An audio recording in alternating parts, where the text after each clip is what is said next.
saya lihat berita, ada beberapa gereja di Jakarta menyiasati ibadah mereka ada di gereja, tetapi juga mereka melakukan namanya live streaming. Jadi jemaat-jemaat yang tidak berkesempatan ke gereja bisa ikut ibadah. Nah, tentu kami juga akan berupaya menyiapkannya. Cuk, jangan lupa Cuk, disiapin live streaming kalau bisa. Kalau rekaman saya tiap minggu ada, jadi tidak terlalu khawatir. Banyak orang melihatnya, menontonnya, tapi berbentuk rekaman video. Ibadah tadi pagi kami di Comal, ibadah di Tegal, kami ada rekaman. Tapi kalau live streaming itu akan kami upayakan. Jadi kuat jemaat, karena itu dilakukan oleh beberapa gereja di Jakarta. Itu menurut berita. Jadi tentu gembala-gembala tentu punya kebijakan untuk melakukan apa saja sehingga jemaat terlayani dengan baik. Amin, saudara. Om, pulsanya gede om. Iya, memang pulsanya gede. Tapi saya heran, saudara. Teman-teman bilang, oh saya punya HP 7 juta, 8 juta. Tapi paketnya orang-orang. Ini yang repotnya di situ, saudara. HP-nya bagus, tapi paket datanya tidak ada. Nah, kita akan coba ingatkan kepada jemaat bahwa segala sesuatunya ada jalannya. Amin, saudara. Saya sore ini ingin berkhotbah berjudul Hamba Allah yang menangis sepanjang malam, atau hamba Tuhan yang berseru-seru sepanjang malam. Ini sedikit pengetahuan kepada jemaat. Sebenarnya hamba Tuhan itu bagaimana sih hidupnya? Ya. Saya kasih kesaksian, saudara. Ada beberapa kali saya ikut pertemuan di Jakarta atau di beberapa tempat, lantas ditempatkan di satu hotel. Nah, di hotel itu kami dicampur. Ya, saya dengan hamba Tuhan yang saya tidak kenal, kami dikasih satu tempat. Tapi beberapa kali saya kedapatan dengan hamba Tuhan lain, saudara. Waktu malam, saya lihat kenapa saya lihat mau lihat TV, habis itu pertemuan, dia tidak ada di tempat tidur. Ternyata dia hidup dan biasanya tidur di atas lututnya. Jadi kadang-kadang risih juga, saudara. Teman satu kamar, dia tidurnya di atas lututnya. Ini zaman modern, saudara. Tapi rupanya hamba Tuhan itu memang hidupnya di atas lutut. Di atas lutut. Kenapa, saudara? Memang dasarnya seorang hamba Tuhan hidupnya di atas lutut sepanjang malam. Ini supaya jemaat tahu, oh, hamba Tuhan sebenarnya gimana? Dia hidupnya di atas lutut sepanjang malam. Kita melihat bagaimana dan kenapa seorang hamba Tuhan hidupnya di atas lututnya, atau menangis sepanjang malam, atau dia berseru-seru sepanjang malam. Tentu ada alasannya, saudara. Alasannya kita melihat dari firman Tuhan. Kita baca dalam 1 Samuel pasal yang ke-15.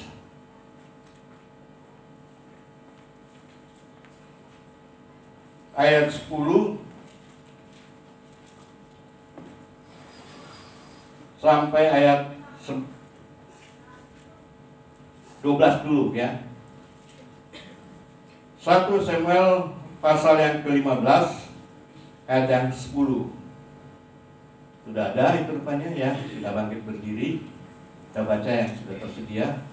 1, 2, 3. Lalu datanglah firman Tuhan kepada Samuel demikian. Aku menyesal karena aku telah menjadikan Saul raja, sebab ia telah berbalik daripada aku dan tidak melaksanakan firman-Ku. Maka sakit hatilah Samuel, dan ia berseru-seru kepada Tuhan semalam-malaman. Ayat 12. Lalu Samuel bangun pagi-pagi untuk bertemu dengan Saul. Tetapi diberitahukan kepada Samuel demikian, Saul telah ke Karmel tadi dan telah didirikannya bagi suatu tanda peringatan. Kemudian ia balik dan mengambil jurusan ke Gilgal. Ya, silakan dulu. Ini alasan mengapa seorang hamba Tuhan menangis. Ini alasan mengapa seorang hamba Tuhan berseru-seru sepanjang malam. Karena dia mendapat firman. Firman. Apa isi firmannya? Yang kita baca di sini adalah firman Tuhan kepada Samuel bahwa Tuhan menyesal, ya kan ayat ini, karena telah memilih Saul menjadi raja. Karena Saul telah berbalik daripada Tuhan dan tidak melaksanakan firman Tuhan. Saudara, tadi pagi saya di Comal, khotbahnya begini, mana yang kamu dengar? Firman Tuhan atau suara manusia? Ya kan? Kita kan punya pilihan. Atau dua-duanya. Firman Tuhan kita dengar, tapi juga suara manusia kita juga dengar, kita lakukan. Nah, rupanya yang kita lihat di sini adalah Saul. Dia dengar firman Tuhan, dia melakukan firman Allah, tapi juga dia melakukan apa yang menjadi pendapat atau usulan daripada manusia. Jadi kalau itu dilakukan, ini akhirnya saudara. Saul dengar firman Tuhan dan melakukan firman Tuhan, tapi juga dia mendengar suara manusia dan dia melakukannya. Karena itu ayat yang ke-11 ini, Tuhan menyesal. Jadi kalau kita dengar firman Tuhan kita lakukan, tapi kita juga mendengar suara manusia kita lakukan, yang nampaknya rohani, yang nampaknya seimbang, maka inilah jadinya. Tuhan menyesal karena aku telah menjadikan Saul raja, sebab ia telah berbalik daripadaku dan tidak melaksanakan firman-Ku. Tuhan yang bicara kepada Samuel bahwa dia tidak melakukan firman-Nya. Tapi apa pendapat Saul? Tentu berbeda, saudara. Tuhan katakan kepada Samuel bahwa Saul tidak melaksanakan firman Tuhan. Tapi Saul dia punya alasan. Dia sudah melakukan. Sebab apa yang datang kepada Saul, yaitu Tuhan firman-Nya kan jelas. Saul, engkau tumpas Amalek. Karena bangsa Amalek ini pernah menghambat perjalanan umat Allah. Jadi saudara lihat, orang Israel melupakan kejadian yang kemarin. Tapi Tuhan tidak pernah begitu saja melupakan. Pada waktu perjalanan ini diganggu, dihambat oleh manusia, Tuhan tidak pernah lupa. Itulah Tuhan kita, saudara. Makanya firman Tuhan kepada Saul, tumpas bangsa Amalek. Kenapa harus ditumpas? Karena dia telah pernah menghambat perjalanan umat Tuhan. Dia pernah menghambat rencana Tuhan. Perjalanan bangsa Israel dikatakan adalah Tuhan yang pimpin, bukan Musa. Bukan Musa yang memimpin, tapi Tuhan yang memimpin dengan kekuatan yang besar, dengan menyediakan segala fasilitas untuk mereka makan, kebutuhan mereka sehari-hari.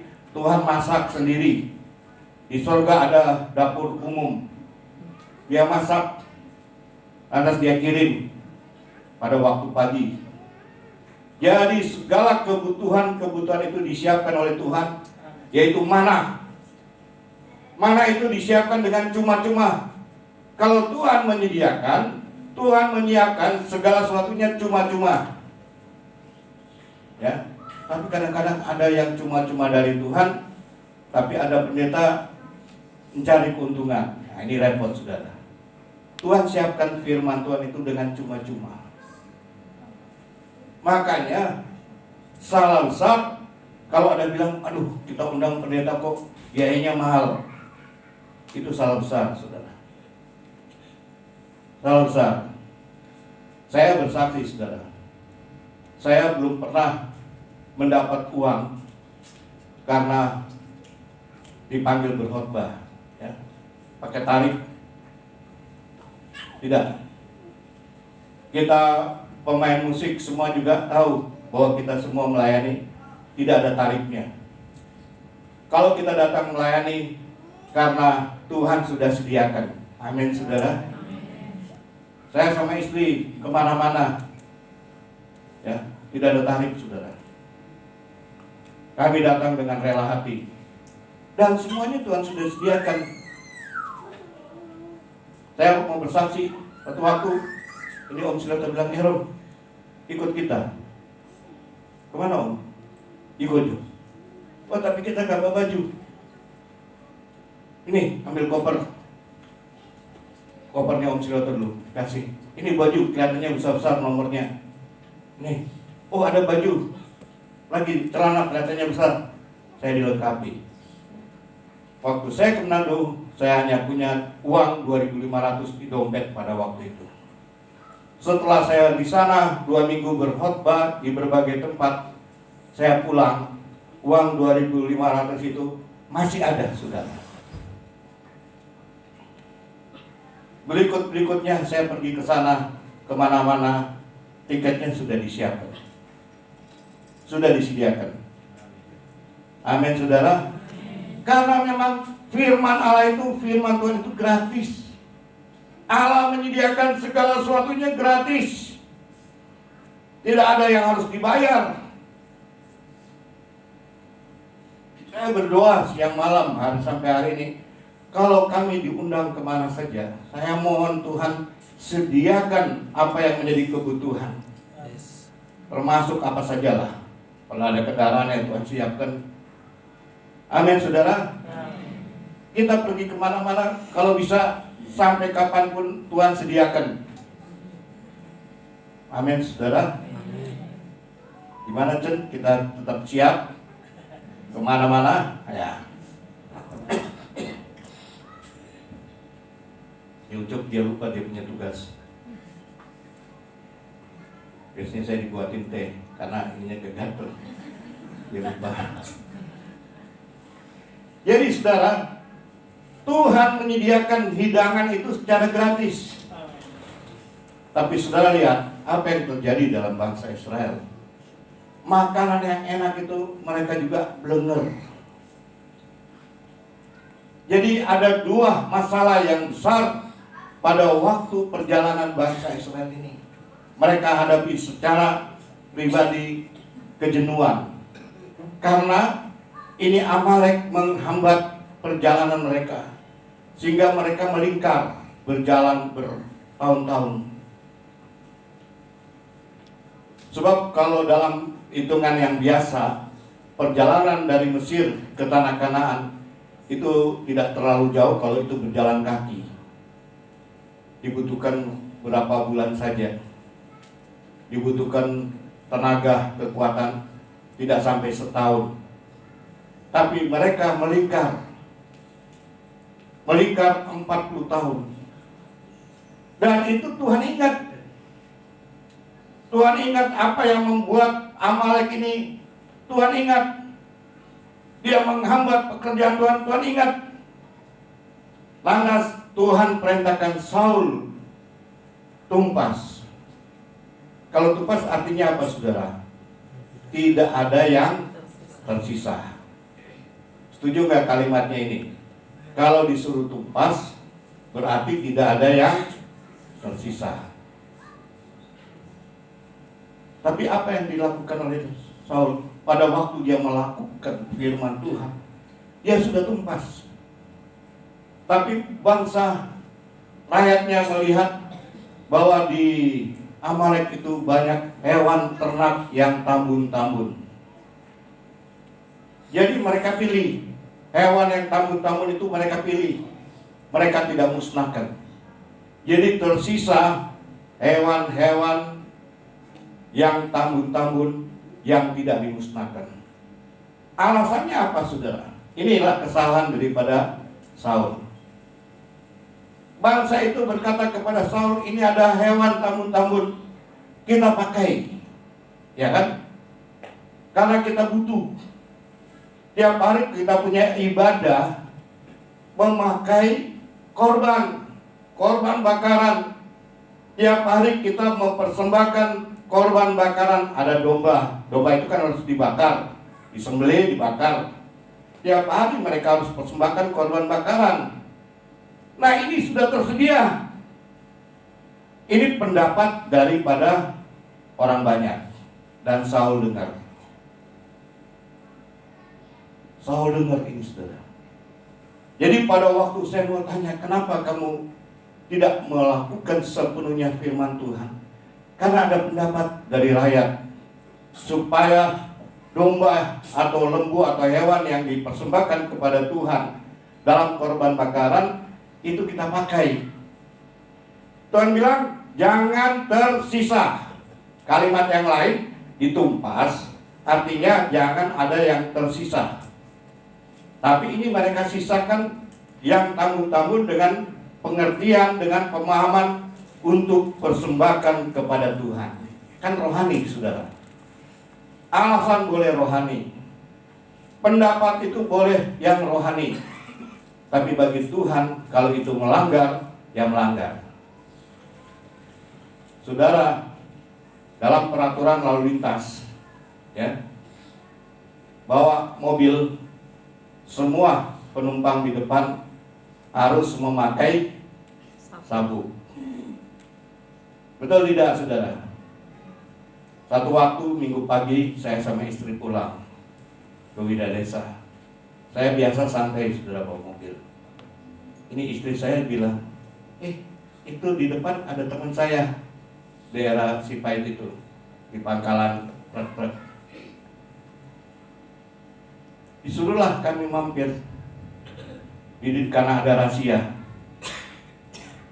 Ternyata, saudara, baru kita tahu istri saya tidak pakai sabuk. Ya kan? Dia kenal sama petugas-petugasnya. Dia kenal baik. Tapi yang namanya ada rahasia, kami kena tilang. Saya kena tilang, saudara. Jadi kena tilang. Padahal petugasnya itu istri saya kenal, karena orang Widadesa kan. Tapi itu pelanggaran. Apapun sekecilnya, karena itu dalam aturan, itu namanya pelanggaran. Betul tidak, saudara? Betul kan? Kalau istri saya mau pakai, polisinya bilang, Bu, gak usah, Bu. Oh, udah kena tilang. Ya toh, mau dipakai di depan polisi, dia bilang, gak usah, Bu, kami melanggar. Om, itu kan cuma kecil, Om. Ya, tapi itu pelanggaran. Saya dapat surat tilang. Pelanggaran. Karena itu memang ada dalam aturan. Nah, ini Tuhan memerintahkan kepada Saul, tumpas, jangan ada yang tersisa. Makanya Tuhan menyesal. Pelanggarannya kan kecil, Om. Ya, betul, kecil. Alasannya betul. Tapi yang namanya firman Allah katakan tumpas, ya tumpas. Ada pendapat lain, Tuhan katakan Tuhan menyesal. Jadi kita memahami firman Tuhan. Kalau Tuhan bilang tumpas, ya tumpas. Amin, saudara. Kalau Tuhan katakan bikin habis, ya bikin habis. Sama mana? Mana itu dikatakan begini, kamu kumpulkan mana secukupnya kamu makan sehari, ya. Jangan diborong. Sebab dari makanan yang tersisa itu malamnya dia akan berubah menjadi ulat. Nah itu, mana itu tidak bisa disimpan, saudara.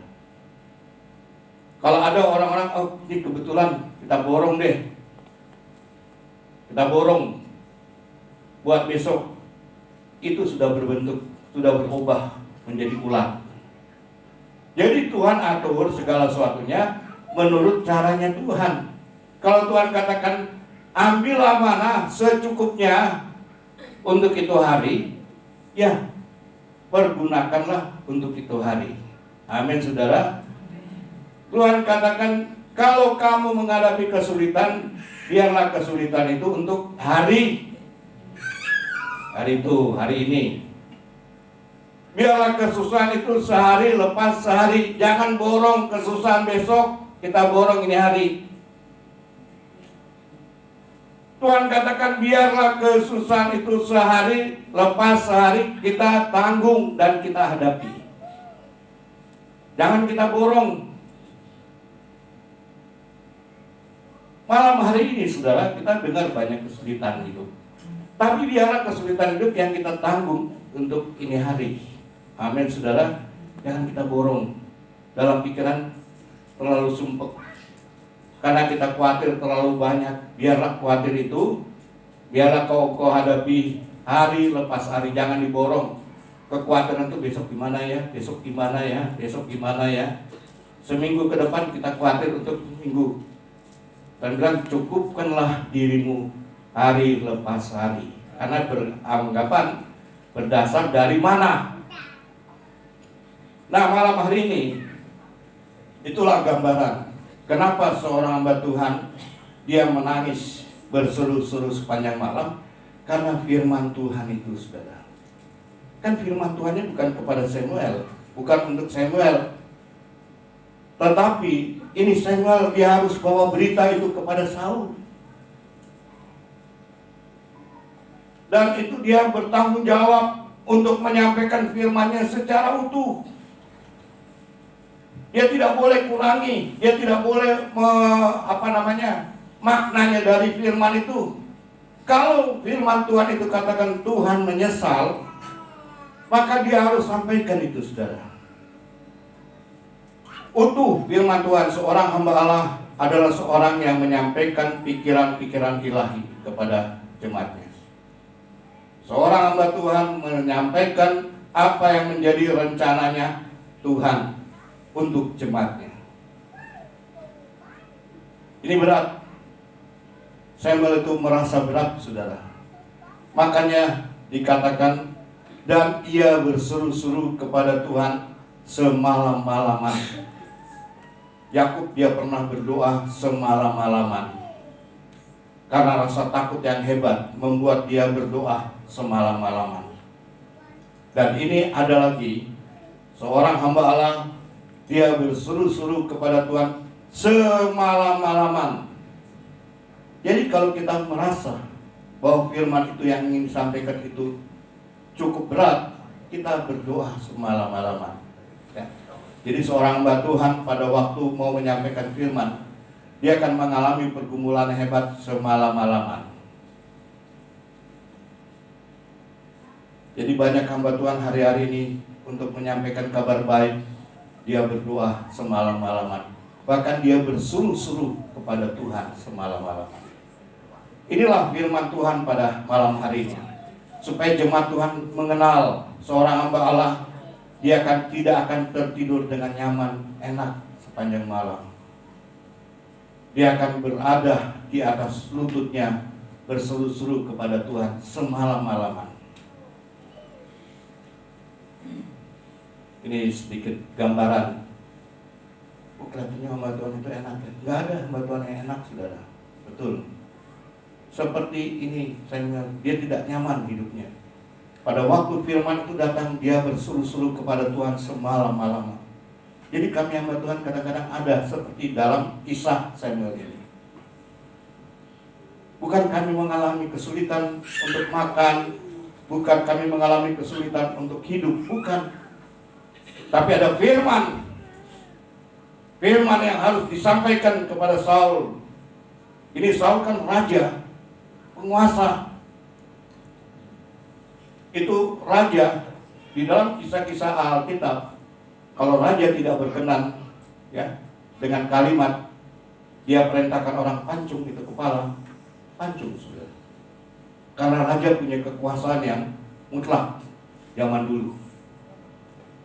Apakah itu istrinya, apakah itu anaknya, kalau dia tidak berkenan, dia bilang pancung, saudara.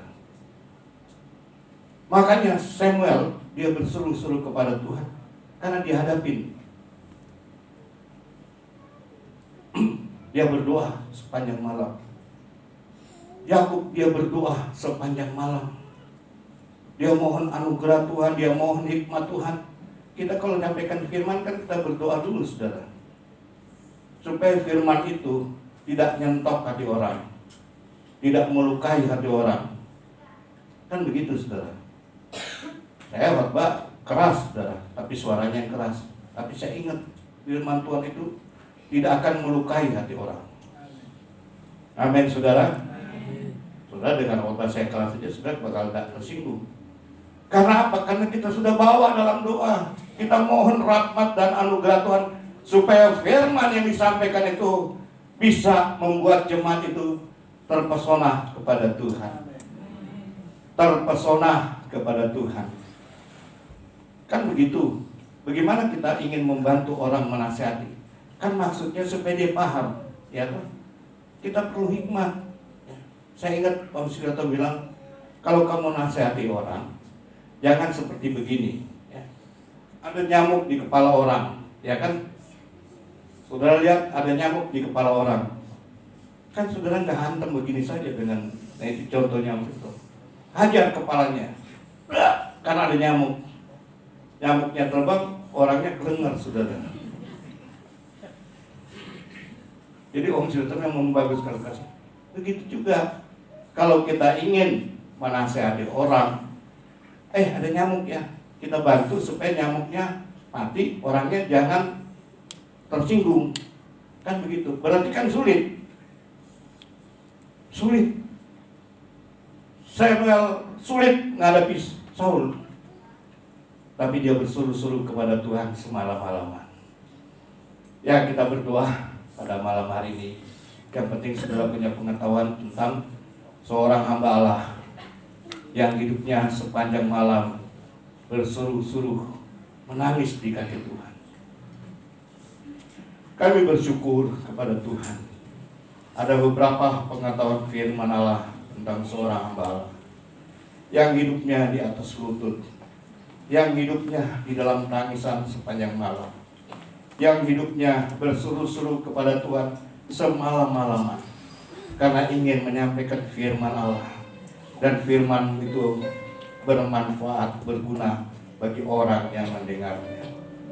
Malam hari ini Tuhan, kami bersyukur karena kami mengetahui sedikit kehidupan seorang hamba Allah. Dalam nama Tuhan Yesus Kristus kami berdoa. Amin.